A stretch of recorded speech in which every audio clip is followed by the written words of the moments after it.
Ellos se agarran mucho porque ellos dicen que nosotros de los católicos antepasados mataron muchas personas. En todas las religiones existen gente mala. Es que el problema, la Iglesia Católica no mató a la gente. Los reyes que se llamaban, te decían católicos. Imagínense usted ahorita, en Venezuela tenemos a Maduro y dice que él es católico. Y el hombre de aquí, el presidente de este país. ¿Qué es? Yo no sé, católico, yo creo que es cristiano, Bueno, no sé lo que es. ¿es cristiano? Yo lo que sé es que yo lo vi hablando de Dios. Bueno, entonces, imagínese usted lo que haga. Y quiere sacar a todo el mundo. Si él es cristiano evangélico, entonces ¿qué clase de cristiano evangélico que a los pobres los quiere sacar, los quiere dejar? Exacto. Entonces todos los cristianos evangélicos son así. No. El presidente, ese sí. Bueno, es otra cosa. Pero entonces, aquellos mandaban a matar. Y porque tenían el título de católico, como por allá, por ejemplo, en Venezuela, Maduro tiene el título de católico. Entonces los católicos tienen al pueblo, tienen al pueblo esclavizado, tienen al pueblo pasando hambre. Los católicos no. Un hombre que dice ser católico. Entonces, escuchan cantar el gallo y no saben dónde. Pero ojo. Usted sabe que hubo sí un momento en que los hermanos separados sí mataban al que no fuera evangélico. Los mataban. Y eso sí no lo buscan en la historia, eso sí no lo leen. Y no era ley de ellos. No era de los presidentes, no era de los, sino era ley de ellos. Es simplemente para engañar a la gente. Hubo sí un momento en que los hermanos separados sí mataban al que no fuera evangélico. Los mataban. Y eso sí no lo buscan en la historia, eso sí no lo leen. Y no era ley de ellos. No era de los presidentes, no era de los, sino era ley de ellos. Es simplemente para engañar a la gente. En este video hablaremos sobre la Inquisición protestante. En la historia no hay nada más incorrecto que aseverar que la Reforma protestante fue un movimiento a favor de la libertad intelectual. La verdad es que fue todo lo contrario. Para los luteranos y calvinistas es cierto, representó su libertad de conciencia, pero concederle esto a los demás es falso, no mientras ellos dominaran la escena. La eliminación completa de la Iglesia Católica y todo lo que se le oponía en su camino fue considerado por los reformadores como algo perfectamente natural. Si alguien todavía alberga el típico prejuicio de que los primeros protestantes eran más tolerantes, debe ser desengañado, salvo por algunos dichos liberales de Lutero, correspondientes a sus primeros años cuando carecía de la influencia. Es casi imposible encontrar algo en los líderes reformistas a favor de la libertad de conciencia. Tan pronto tuvieron en su alcance el poder para dominar, lo ejercieron. Hansen nos relata acerca de la visión de algunos líderes de la Reforma sobre este tema. Lutero estaba complacido con la expulsión de los católicos. Tiglio sostenía que en caso de la necesidad se debía aniquilar a los obispos y sacerdotes como un mandamiento de Dios. En la ciudad de Zúrich, ciudad de Singlio, esta ciudad en definitiva no era un paraíso de libertad cristiana. La asistencia a los sermones era obligatoria bajo pena de castigo. Toda enseñanza y práctica religiosa que se desviara de las regulaciones prescritas se castigaban, incluso fuera del distrito de Zúrich. A los clérigos no se les permitía oficiar misa ni se permitía a los feligreses asistir a esta, y fue prohibido, bajo pena de castigo severo, el tener imágenes y esculturas religiosas aún dentro de las casas. El ejemplo de Zúrich fue seguido por otros cantones suizos. La misa fue abolida en Zúrich en 1525. ¿Cómo pudo Singlio esparcir sus ideas? Su progreso estuvo fundamentado en la destrucción de iglesias y a la quema de monasterios. Los obispos de Constanza, Basilea, Lausana y Ginebra fueron forzados a abandonar sus sedes. William Farel, quien procedió a Calvino en Ginebra, ayudó a abolir la misa en agosto de 1535. Capturó todas las iglesias y cerró sus 4 monasterios y un convento de monjas. Sus sermones en la iglesia de San Pedro causaron amotinamientos, las estatuas fueron destruidas, retratos destrozados y los tesoros de la iglesia, con un costo de 10.000 coronas, desaparecieron. En 1529, el Consejo de Estrasburgo también ordenó la destrucción total de todos los altares, imágenes y crucifijos que quedaran.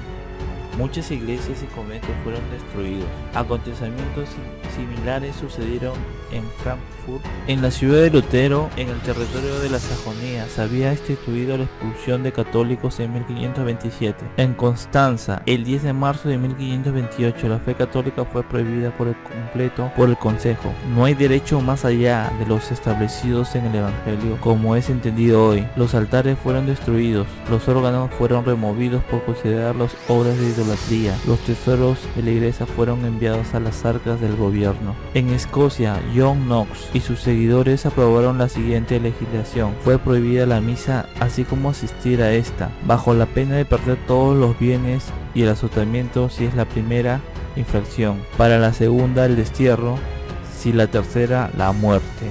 La revolución de improperios de Lutero. Si tuviera a todos los frailes franciscanos en una sola casa, le prendería fuego, al fuego a todos ellos.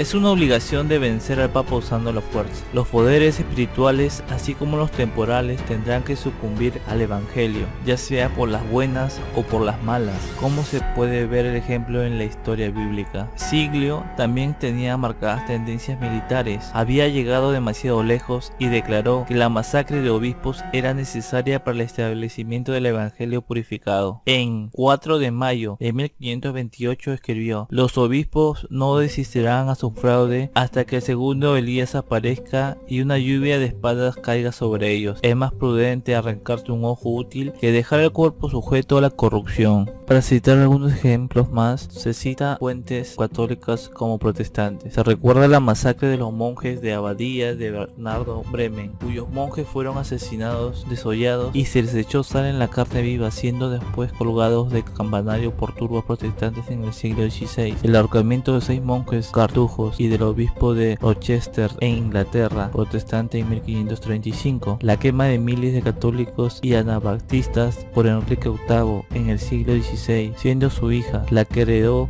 el título de María la Sanguinaria. La quema en la hoguera de Juan Server, el descubridor de la circulación de la sangre en Ginebra por orden de Calvino. Cuando Enrique VIII comenzó la persecución católica en Irlanda, existían más de 1000 monjes dominicos, de los cuales solo 2 sobrevivieron a la persecución. En la época del protestante Isabel, alrededor de 800 católicos eran asesinados por año. El historiador protestante Henry Hallam dice: la tortura y la ejecución de los jesuitas por el reinado de Isabel Tudor fue caracterizado por el salvajismo y el prejuicio. Un acto del parlamento inglés decretó en 1652 que cada sacerdote romano debe ser colgado, decapitado y desmembrado y después quemado y sus cabezas expuestas por un poste en un lugar público. En la Alemania luterana, los anabaptistas eran cocidos en sacos y echados en ríos. En la Escocia presbiterana de Juan Knox, en un periodo de 6 años, quemaron más de 1000 mujeres acusadas de hechicería. En las ciudades tomadas por el protestantismo, los católicos tenían que abandonarlas, dejando en ellas todas sus posesiones o convertirse al protestantismo. Si se les descubría celebrando misa, eran castigados con la muerte. Es un mito que la táctica de la tortura fue arma católica de la Inquisición. Hassen, un escritor de esa época, cita a un testigo, el cual dice: el teólogo protestante Mayfair describe la tortura que él personalmente percibió. Un español y un italiano fueron los que sufrieron esta bestialidad y brutalidad. En los países católicos no se condenaba a un asesino, a un incestuoso, a un adúltero o más de 1 hora de tortura, pero en Alemania la tortura se mantenía por un día, una noche, hasta por 2 días, en algunas veces hasta por 4 días, después de los cuales se comenzaba de nuevo. Es una historia exacta y horrible que no puede precisar sino aún estremecerse.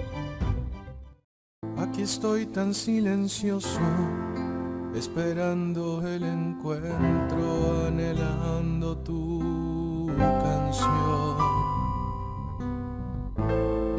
Aférrate a mi presencia, que se abran y si te perdes, te busco. Si quieres hablar, te escucho. He venido al mundo para verte, quiero amarte, retenerte, sumergirte en el amor. Aquí estoy, amor, te espero. esto soy consuelo. En el pan y vino me he quedado porque estoy enamorado. Para ti es mi corazón.